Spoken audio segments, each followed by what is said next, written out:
ये फिल्म एक सच्ची कहानी पर बनाई गई है। शुरू में ये बताया जाता है कि जून 1940 में जर्मन ने फ्रांस पर कब्जा किया। बेसिकली इस फिल्म की कहानी एक किरदार एवन रेहॉन से स्टार्ट होती है, जो कि गाड़ी में जा रहा होता है और पीछे आने वाले कैनन के सोल्जर इस आदमी को इन्वेस्टिगेशन के लिए ले जाते हैं। वो लोग समझते हैं कि ये वॉर सेलर है, उसे जाने दिया जाता है। गाड़ी लेकर वो ऐसी जगह जाता है जहाँ बहुत सी एयरप्लेन्स खड़े होते हैं और वहाँ एक रूम में एंटर हो जाता है। वहाँ एक आने वाला ऑफिसर बताता है कि जंग खत्म हो गई है और इंग्लैंड में मरने से बेहतर है तुम फ्रांस में रहो। ये कहकर वो चला जाता है। वहाँ पास खड़े कुछ जर्मन के ऑफिसर पायलट ऑफिसर्स बात कर रहे होते हैं। जैसा कि वो कहते हैं कि प्लान्स हमारे पहले से ही तैयार हैं। पहली बात, हम रॉयल एयरफोर्स को तबाह कर देंगे। फिर पास खड़े एक एयरप्लेन में एवन जाकर बैठ जाता है और उसको ले जाता है। पायलट ऑफिसर्स को रोकने के लिए भागते हैं, लेकिन एवन चला जाता है। नेक्स्ट सीन में पायलट ऑफिसर ऑफिस की जगह दिखाई जाती है जहां एयर अटैक्स हो रहे होते हैं। इस तरह ये स्क्वाड्रन 3 और 3 के पॉलिश पायलट्स होते हैं जो कि रॉयल एयरफोर्स को ज्वाइन करते हैं और इस तरह फॉरेन स्काइज के लिए जंग लड़ रहे होते हैं। एवन के पहुंचने पर इसके साथी इसको बताते हैं कि हमने जंग को जारी रखा जब तक तुम वहां रहे। एवन कहता है कि तुम इनको मेरे बगैर खत्म नहीं कर सकते और मुस्कुराने लगता है। नेक्स्ट सीन में पायलट ऑफिसर चीफ मार्शल को बताता है कि हम बॉम्बर्स नहीं हैं बल्कि फाइटर पायलट्स हैं।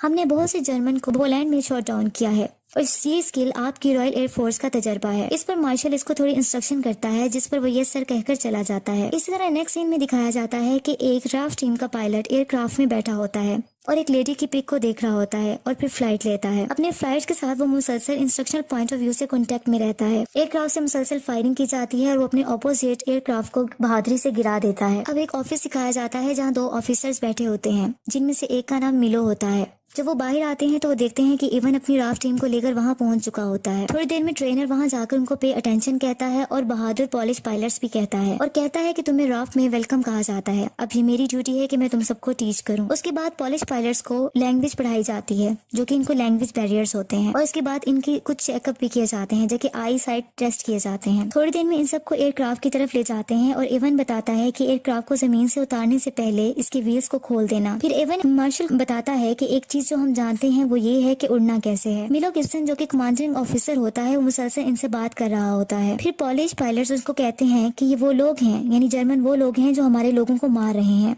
और हम कुछ नहीं कर रहे हैं। और वो आवाज लगाता है जैसे कि मेरी बीवी और एक छोटी लड़की। मिलो इनकी बातें सुनकर बहुत गुस्से में आ जाता है और कहता है कि मैं जानता हूँ कि तुम अच्छे तरीके से फ्लाइट ले सकते हो, लेकिन तुम्हारे अंदर दूसरे एट्रीब्यूट्स भी अहम हैं जो कि लाजमी होने चाहिए, जैसे कि यूनिटी और डिसिप्लिन। सिर्फ इन्हीं तरीकों से एक जेंटलमैन हम जीत सकते हैं। ये कहकर मिलो ऑफिस में चला जाता है और अंदर जाने के बाद अपने बड़े ऑफिसर को बताता है कि इनके कुछ इश्यूज आ रहे हैं, जैसे कि एरोगेंस, इररिस्पॉन्सिबिलिटी, डिसिप्लिन इश्यूज आ रहे हैं। इस पर वो ऑफिसर कहता है कि तुम कमांडर हो, जिसको तुम्हें मैंने हर रिस्पॉन्सिबिलिटी दे दी है, इसलिए तमाम ऑपरेशन में तुम पर छोड़ रहा हूँ और मैं तुम पर रिलाई करता हूँ और तुम रिस्पॉन्सिबल होगे। मिलो बाहर आता है और वो आकर इवन से पूछता है कि कोई प्रॉब्लम तो नहीं है। उस पर इवन बताता है कि वही मसले हैं, जैसे स्पीड और वर्किंग इन रिवर्स। वो सब देखते हैं कि एयरक्राफ्ट बुरे तरीके से लैंड होता है और वो भागते हुए एयरक्राफ्ट की तरफ जाते हैं। वो देखते हैं कि एयरक्राफ्ट मिट्टी से भर जाता है, जबकि इसमें से निकलने वाला पायलट कहता है कि ये सब व्हील्स की वजह से हुआ। एक्चुअली यहाँ ये दिखता है कि ये सब एयर वार जर्मन्स के अगेंस्ट प्रैक्टिस कर रहे होते हैं, जो कि इन्होंने वहाँ वार करनी होती है। जबकि दूसरी तरफ जर्मन्स को दिखाया जाता है जो कि पायलट ऑफिसर्स होते हैं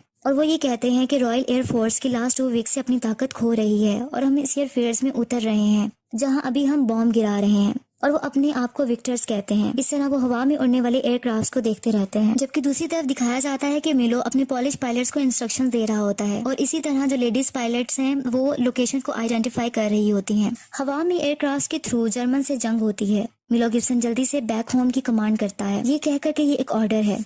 जर्मन के कुछ जहाजों को गिरा दिया जाता है। अब पॉलिश फाइटर्स लैंड करते हैं और देखते हैं कुछ पायलट्स की डेथ हो गई है, जो कि जर्मन्स होते हैं। इवन जब लैंड करता है तो वो एक कपड़ा लेकर उन जर्मन्स की डेड बॉडीज पर डाल देता है, ये कहकर कि ये हम भी हो सकते थे। लेकिन दूसरा पायलट कहता है कि ये भी तुम्हारे साथ ऐसा ही करेंगे जैसा तुम इनके साथ अच्छा कर रहे हो। इस पर वो आइवन को कहता है कि तुम हाफ स्विस हो, जिसकी वजह से तुम्हारे अंदर जर्मन्स के लिए हमदर्दी है। और इस तरह वो ये कहता है कि हम यहाँ जर्मन्स को मारने आए हैं, ना कि इनके लिए दुआ करने। ये कहकर वो चला जाता है। अब मिलो एक दोबारा मीटिंग अरेंज करता है और सबको बताता है कि हम अपने दुश्मन को शूट करने जा रहे हैं और तुम सबको स्ट्रिक्टली सब चीजों को फॉलो करना है। इस पर बड़ा ऑफिसर एक मैसेज पढ़कर सुनाता है और वो कहता है कंग्रेचुलेशंस 303 स्क्वाड्रंस, फिर उनको कहता है कि तुम्हें कल से मुकम्मल तौर पर ऑपरेशन के लिए तैयार रहना है। इवन कहता है कि हम कल से ऑपरेशन पर होंगे। इस पर सब खुशी से एक दूसरे को गले मिलते हैं। अब ट्रेनिंग के लिए सब चले जाते हैं और तमाम अपना यूनिफॉर्म भी पहन लेते हैं।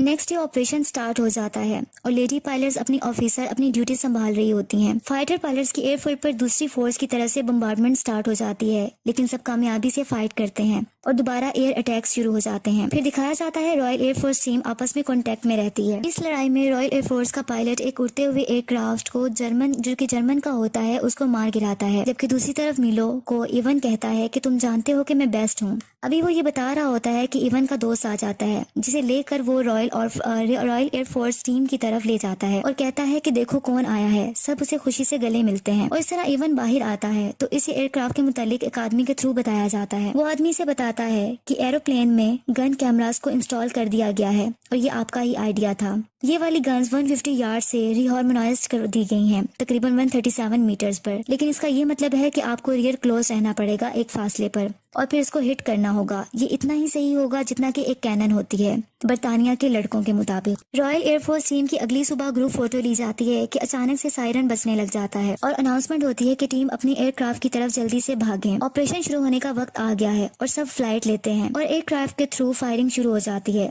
जबकि लेडी पायलट्स दोबारा अपनी पोजीशन एरियाज को लोकेशन को आइडेंटिफाई करने के लिए बैठ जाती हैं। कुछ जहाजों को तबाह कर दिया जाता है। फिर एक साइन जाहिर होता है, रिफ्यूलिंग और लैंडेड। जहाजों को रिफ्यूल किया जाता है और फिर से फ्लाइट होती है। रॉयल एयरफोर्स टीम के एक टीम मेंबर के एयरक्राफ्ट से बम्बार्डमेंट और फायरिंग होना बंद हो जाती है। इस पर ऑपोजिशन जर्मन्स की टीम से फायरिंग होती है और वो जख्मी हो जाता है और इसका खून बहने लगता है। इसका एरोप्लेन भी क्रैश हो जाता है और वो पानी में जा गिरता है, जहाँ इसको एक छोटी सी विक्टिम बच्ची इमेजिन होती है जो कि हंस रही होती है। आखिरकार वो पानी में डूब जाता है। रॉयल एयरफोर्स टीम अब खामोश उदास होती है क्योंकि इनका साथी मर चुका होता है। मिलो एक किताब रूडिमेंट्री पॉलिश पढ़ रहा होता है। अब दोबारा से एयर वॉर को दिखाया जाता है। एयरफोर्स टीम हवा में एक सुकून से फ्लाइट में होते हैं कि अचानक एक प्लेन पर अटैक हो जाता है और सब बहुत अलर्ट हो जाते हैं। एवन की एयरक्राफ्ट पर आग लग जाती है, लेकिन वो सक्सेसफुली एयर बैलून की हेल्प से नीचे उतर आता है, जबकि दूसरा टीम मेंबर उसके जिस्म पर आग लग जाती है और वो जख्मी हो जाता है। नेक्स्ट सीन में पायलट पॉलिश फाइटर्स की पार्टी दिखाई जाती है, जहां चीफ मार्शल सबसे एड्रेस करता है और कहता है कि मैं इस इवनिंग के होस्टेस से आपको इंट्रोड्यूस करवाना चाहता हूँ। वो एक लेडी को बुलाता है जो कि आकर सबसे बात करती है और वो ये कहती है कि इवनिंग पायलट्स ब्रेव सोल्जर्स के लिए है, जो कि पायलट ऑफिसर्स के लिए है, जिन्होंने इंग्लैंड के स्काइज में हमारे लिए लड़ाई लड़ी। उसके बाद एवन गुस्से में आ जाता है और बोलता है कि तुम हमारे ही शहरों में बॉम्ब गिरा रहे हो और शूट कर रहे हो और हमारा ही शिकार कर रहे हो। हम यहाँ शैंपियन पी रहे हैं और अपने शहरों पर बॉम्ब गिरा रहे हैं। दे आर बुचरिंग अस, और हमें शूट किया जा रहा है और फांसी दिए जा रहे हैं।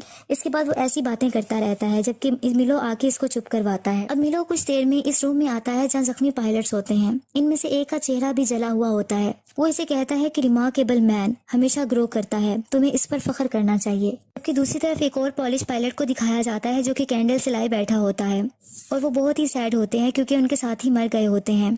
इवन उसको आकर कहता है कि तुम यहाँ क्या कर रहे हो। तो फिर वो मैंने एयरक्राफ्ट में उन्हीं लोगों को देखना शुरू कर दिया था, वो तुम्हारी और मेरी तरह लोग थे। इस पर इवन कहता है कि इन प्लेन्स में लोग नहीं थे, लेकिन सिर्फ जर्मन्स थे, वो जर्मन्स जिन्होंने हमारे साथ बुरा किया था। मेरी बात सुनो, तुम्हें इन चीजों से गुजरना है। तुम अभी भी जिंदा हो, तुम सांस ले रहे हो एक जंग में, ये सबसे अहम चीज है। वो एक्चुअली इवन उसकी हौसला अफजाई उसको इनकरेज करता है। अब मिलो सब पायलट के साथ मीटिंग करता है और सब फ्लाइट ऑपरेशन पर चले जाते हैं। दूसरी एयर वॉर दोबारा शुरू हो जाती है और बहुत से जहाजों को तबाह कर दिया जाता है। अब एक रॉयल एयरफोर्स टीम के पायलट को कुछ मेमोरी जहन में आती है, जैसा कि एक बूढ़े आदमी को फायरिंग से मार दिया जाता है। अभी वो ये सोच रहा होता है कि इस पर फायरिंग हो जाती है। दूसरी तरफ एवन बहुत परेशान हो जाता है क्योंकि ये सब देख रहा होता है और गुस्से में आकर ऑपोजिशन जर्मन्स के जहाज को गिरा देता है। जर्मन्स के साथ फाइट मुसलसल होती रहती है। अब पॉलिश पायलट्स के 2 बचे हुए एयरक्राफ्ट नजर आते हैं, जिसमें से एक का इंजन रुकने से वो क्रैश हो जाता है। अब सिर्फ एवन होता है, एवन पर फायरिंग शुरू हो जाती है। अब सिर्फ एवन बचता है जो कि ओनली सर्वाइवर होता है। पायलट लेडीज देखती हैं कि ऑपरेशन की क्या सिचुएशन है और इनकी आंखों में आंसू आ जाते हैं। अब एवन अपने एयरक्राफ्ट में जो कि जमीन पर गिरा होता है वो जख्मी हालत में जिंदा निकलता है और पास खड़े एक एयरक्राफ्ट की तरफ जाता है और देखता है कि इसके पार्टनर की डेथ हो गई है। वो शदीद गुस्से और गम में होता है। इस तरह स्क्वाड्रन लीडर बाकी फाइटर पायलट से कहता है ये बहुत एक्सेप्शनल वर्क था और बहुत ज्यादा हम फख्र महसूस करते हैं, लेकिन जो इन्होंने काम किया और जारी रखा ये अजीम शुक्रगुजारी के मुस्तहिक हैं। ये कहकर वो ऑफिसर्स चले जाते हैं। नेक्स्ट सीन में 1946 का टाइम दिखाया जाता है जो कि लंदन इंग्लैंड में दिखाया जाता है। इवन जहाज उड़ते हुए जहाजों को देख रहा होता है और ये भी दिखाया जाता है कि वो शायद 3 दिन में मुल्क छोड़कर शायद अमेरिका चला जाएगा। आखिर में ये बताया जाता है कि स्क्वाड्रन 303 बर्तानिया में सबसे ज्यादा स्कोर्स करने वाले फाइटर थे और 145 पॉलिश पायलट्स जिन्होंने बर्तानिया की जंग में हिस्सा लिया, इन्होंने 203 तैयारों को गिरा दिया और रॉयल एयरफोर्स को स्ट्रेंथ को कॉन्स्टिट्यूट किया।